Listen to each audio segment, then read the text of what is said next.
ラクダに乗って40分ぐらいでしょうか、砂漠を歩いています。バックに見えるのがピラミッドです。ラクダにちゃんと乗るのは初めてなんですけども、独特な振動というかめちゃくちゃ穏やかなのかなと思って、さっき顔に近づいたらすごい思ってました。もう今にも噛まれそうな感じでした。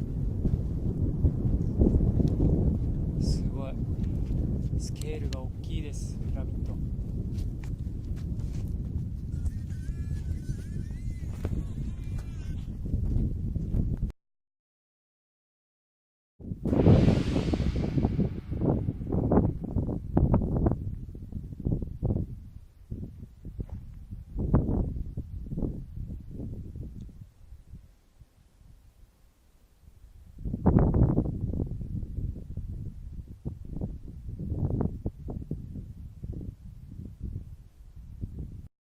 はい、ハフラの墓、ハフラのピラミッドです。これ外側がこうツルツルした石だったんですよね、もともと。それが剥がれ落ちて今ゴツゴツしてますけど、これが数千年前のものだって思うとびっくりですね。スケールが大きすぎる。大きすぎて、写真に収まりません。随分下がってきたんですけど、もう石垣があるようなとこまで下がってきたんですが、クフ王のピラミッド、カメラの枠の中に収めきることができませんでした。この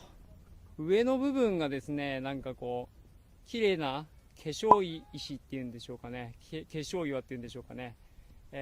綺麗に表面はあったようですね。すごい作品ですね。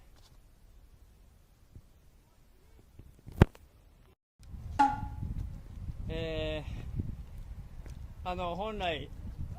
観光客、ビジター、普通の一般のビジターは150ポンドですかね、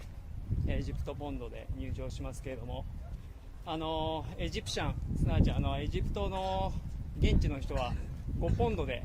ここに入れます。30円ぐらいですか、はい、あとはラクダとか馬も、ここは世界各国から観光客だけではなくてエジプト人も観光に来るんですけども、エジプト人の料金と観光客の料金は全然違くて、観光客の料金は500から800、ラクダで3、40分このピラミッドの麓まで来るのに、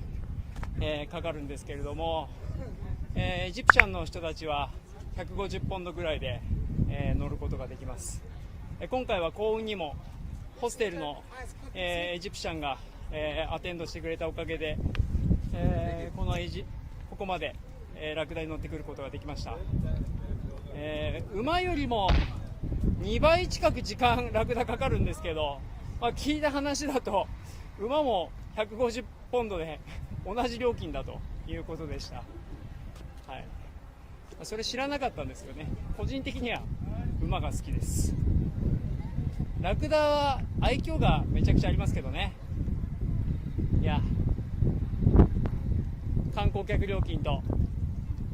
エジプシャンの料金が違うということです。しかしスケールがすごいね。テレビや画面では何度も見たことがある、ピラミッドですけど、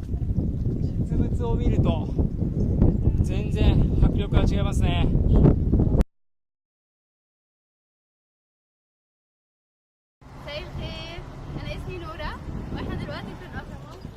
المنظر حلو قوي قوي قوي، واتمنى انكم تيجوا وتشوفوا.